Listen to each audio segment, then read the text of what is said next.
Does the federal government have lawful authority to make any restrictions on our guns and ammunition? No. Most people assume that they do, since that's what the federal government has been doing.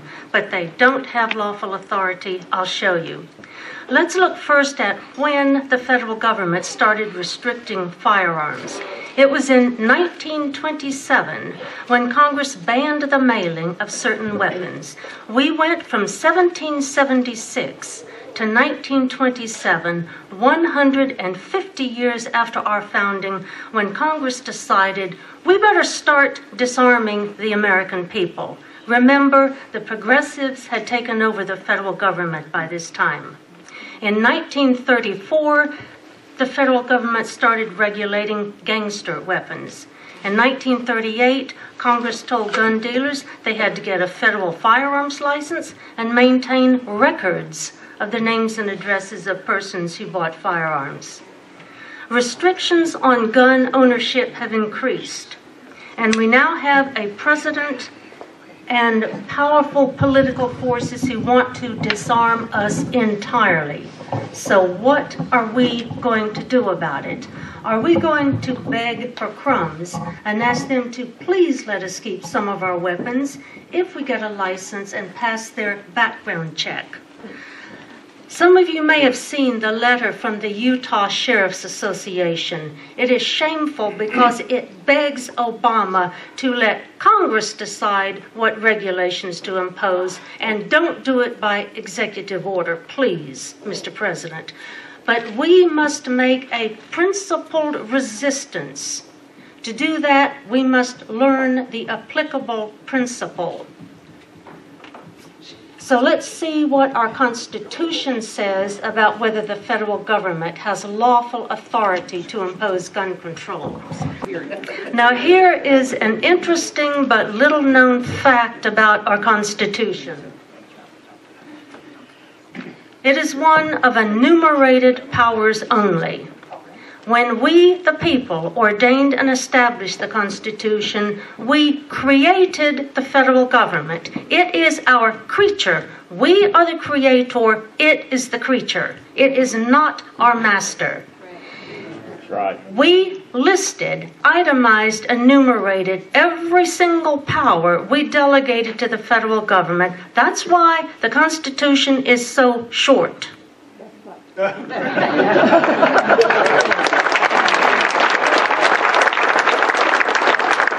Depending upon how you count, we delegated only 21 powers to the federal government.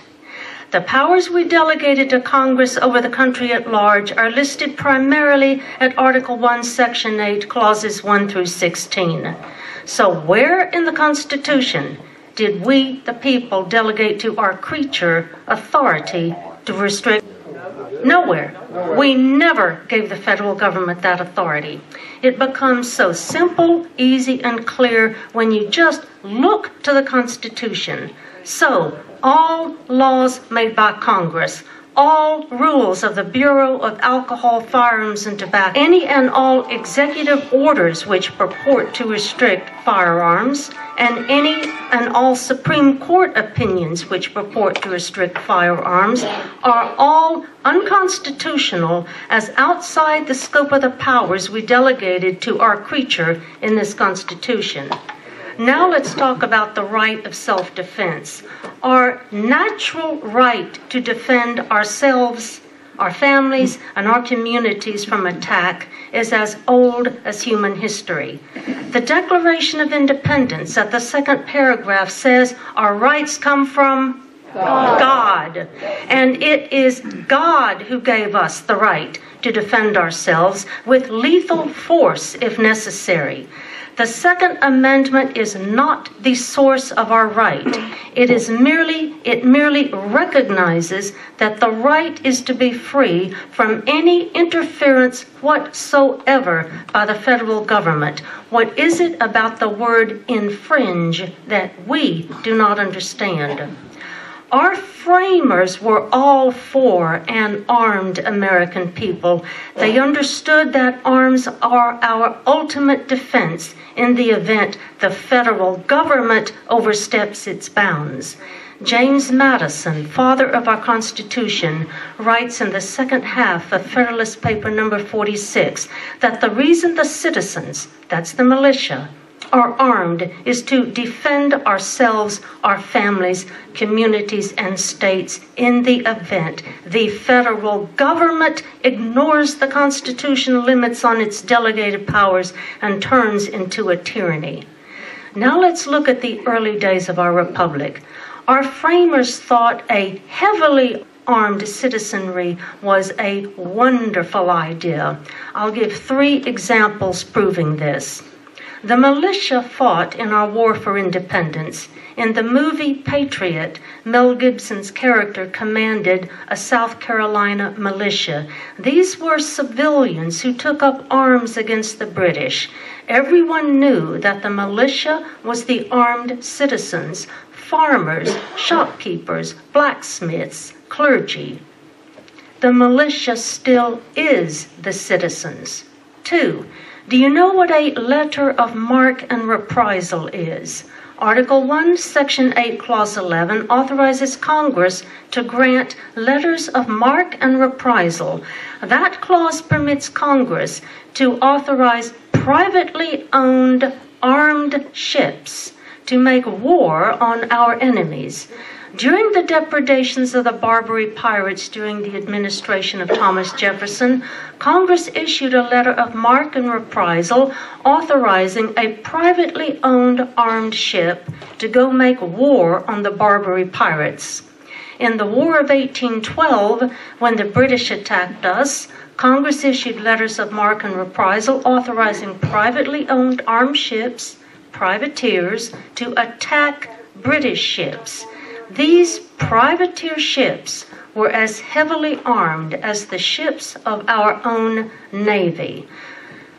Our framers had no problem with we, the people, being as heavily armed as our regular military. That is because they did not see themselves as our rulers. Now let's see where the Constitution granted authority to Congress to require all able-bodied adult male citizens to get armed. Article 1, Section 8, Clause 16. Pursuant to that clause, in 1792, Congress passed the Militia Act of 1792. This act required all able-bodied male citizens, except, of course, for federal officers and employees, between the ages of 18 and under 45, to buy a rifle, ammunition, and report for training in their local militia. As Section 1 of the Militia Act of 1792 shows, the militia is the civilian citizens. So our framers thought it such a fine idea that the American people be armed that they required it by law. And they contemplated an American people who were so heavily armed that they could be privateers and wreak vengeance on our enemies under letters of marque and reprisal. That is the Constitution our framers gave us. That is the Constitution we still have. Now we must invoke it. There are ominous signs all around us. Why are Obama and his henchmen trying to disarm us? What was the leading cause of unnatural death in the 20th century? Governments murdering their own people, democide. Soviet Russia, Nazi Germany, Communist China, Cuba, Cambodia, North Korea, all over the world, communist and fascist and Islamic dictatorships murder their own peoples by the tens of millions. And do not think that that isn't coming this way. Obama's buddy Bill Ayers sat around with his Weather Underground cohorts planning how to kill 25 million Americans, and I'm sure the number is much higher now. But before they round us up and take us away to the extermination camps, they must disarm us. That is what is going on. Ann Coulter pointed out recently that universal registration leads to confiscation, and confiscation leads to extermination. It always has. Why do you think they are so hell-bent on disarming us? If the federal government has slingshots, all we need is slingshots. If the federal government has muskets, all we need is muskets. But if the federal government has fully automatic weapons and hollow points, and all we have is muskets, we will be murdered by the tens of millions. To those who believe that the federal government should have a monopoly on force, read the second half of Federalist Paper number 46, written by James Madison, father of our Constitution. The purpose of armed citizens is to fight the federal government if the need arises. So let us have no more talk of reasonable restrictions and background checks imposed by the federal government. When you fight the dragon, are you going to cut off its head, or are you going to beg permission to trim its claws? When you are drawing the line in the sand, where are you going to draw it? Are you going to agree to some infringements by the federal government? Or will you draw the line at the Constitution, which says the federal government may not impose any restrictions? We should be nullifying, ignoring all federal laws and rules restricting guns and ammunition. Ignore them. We must cut the head off the dragon and draw the line at the Constitution. Now, this is a charming essay, The Coming Day of Burn Barrels and Blessings. It was posted on survivalblog.com by James Wesley Rawls. Now, he is a manly man. He proposes we set aside a day where all the gun dealers bring their records of firearm sales, their federal firearms licenses, their ATF rule books, and all other such unconstitutional stuff to their local town square, where burn barrels will be set up, and they will burn it all. Rawls plans to wear a Guy Fawkes mask. The movie V for Vendetta tells you all about Guy Fawkes, and suggests that everyone else wear a mask also. On the same day, the dealers will wipe their computers clean of all such records, claiming, if asked, that they were forced to do so by masked men carrying guns.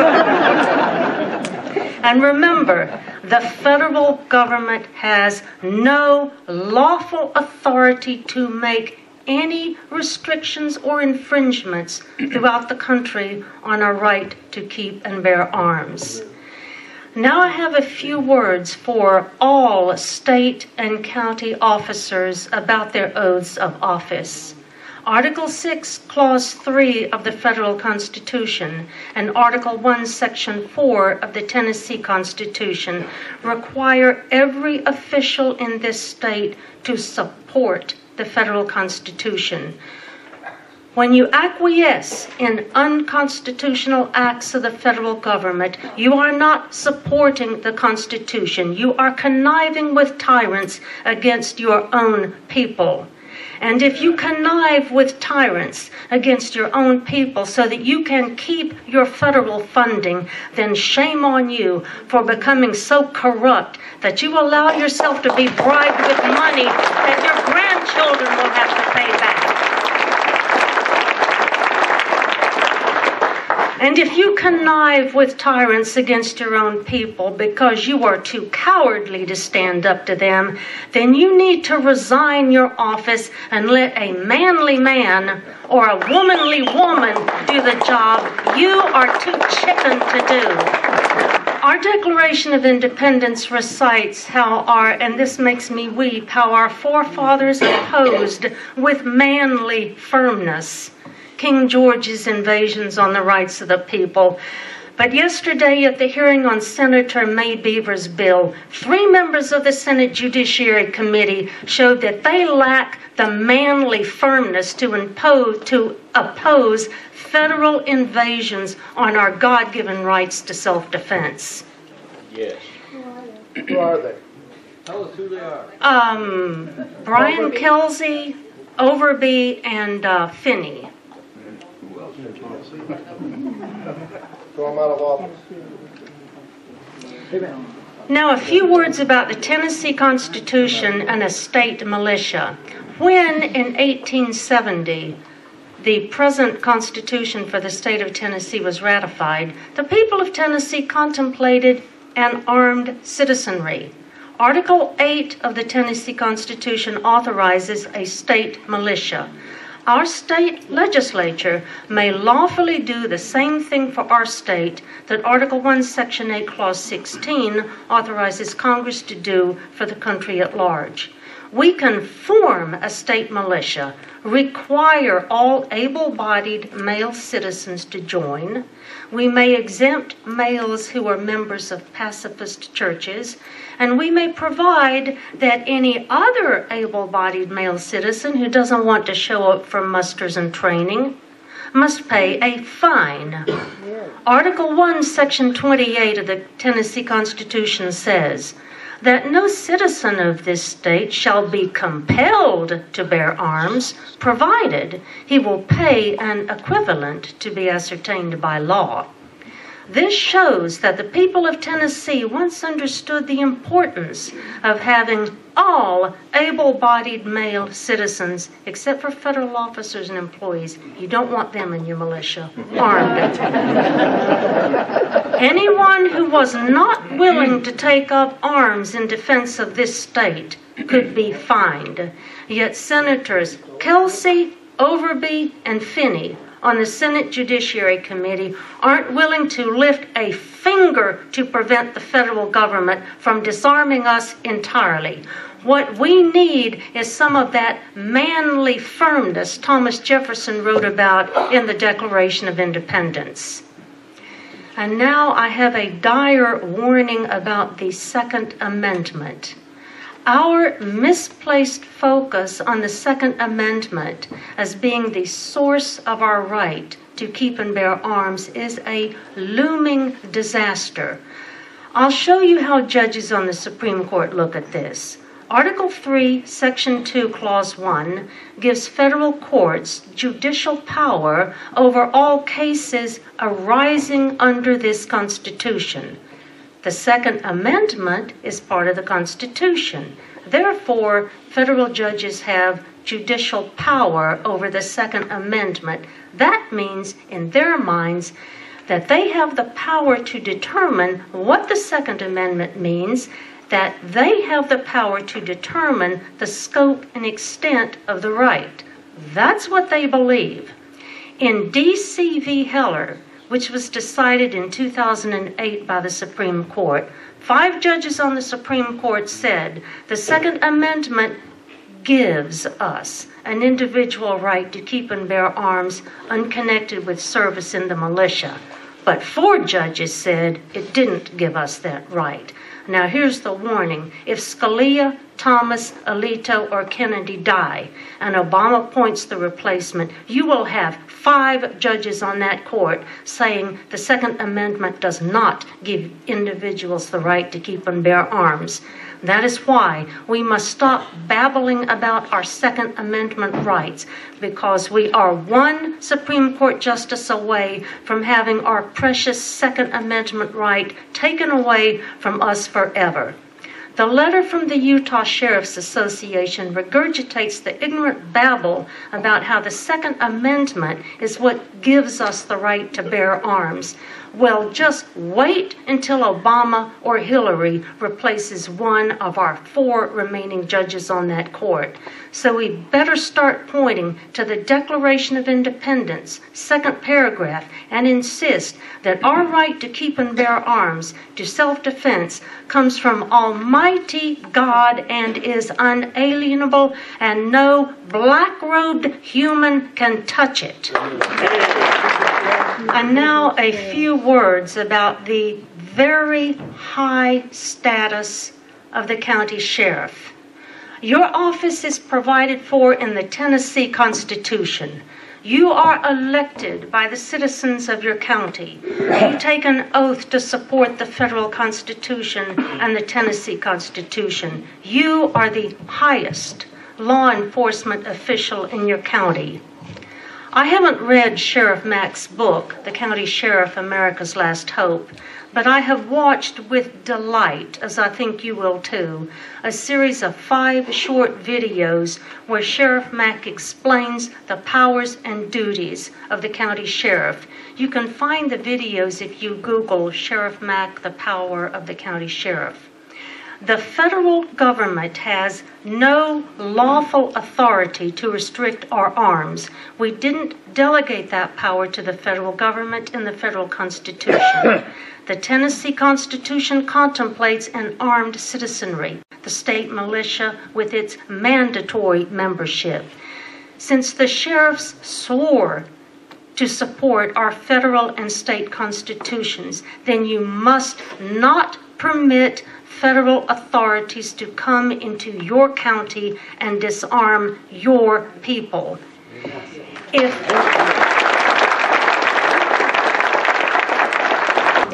If our lace panty wearing Tennessee state legislators refuse to stand up with manly firmness to the lawless acts of the federal government as they attempt to disarm us, then our sheriffs really are our last hope.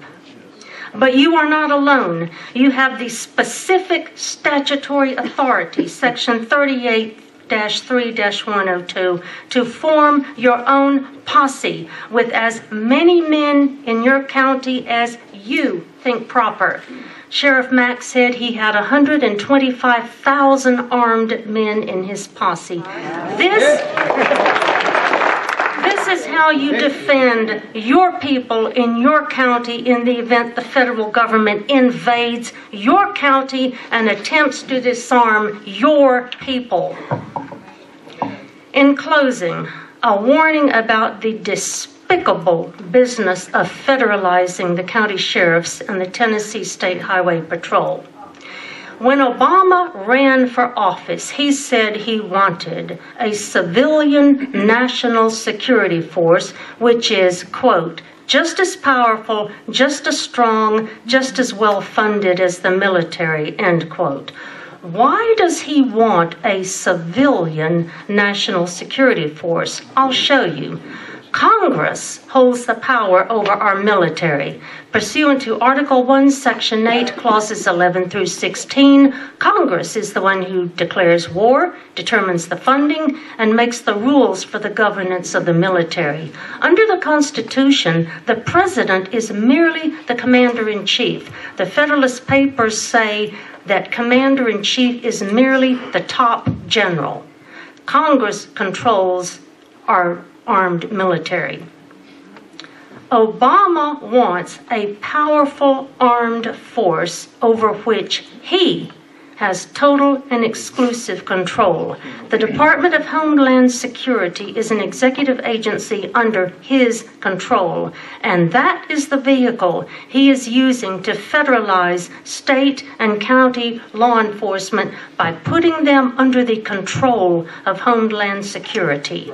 Now, in 2004, the Tennessee State Legislature passed Section 38-3-114, which effectively puts the county sheriffs, under the control of the Department of Homeland Security. I don't know if they're enforcing it now, but it is in place for them to enforce when the time is ripe for them.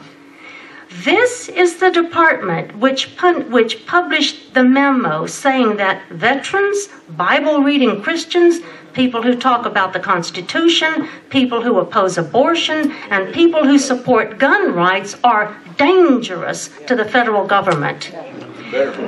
We need to get Section 38.3.114 and the parallel provision for the State Highway Patrol repealed this session. And if our panty-waist legislators don't repeal it, then just ignore the damn thing. Don't take any money from the federal government. You don't need federal money to arm your posse. The members of your posse, as manly men, should arm themselves.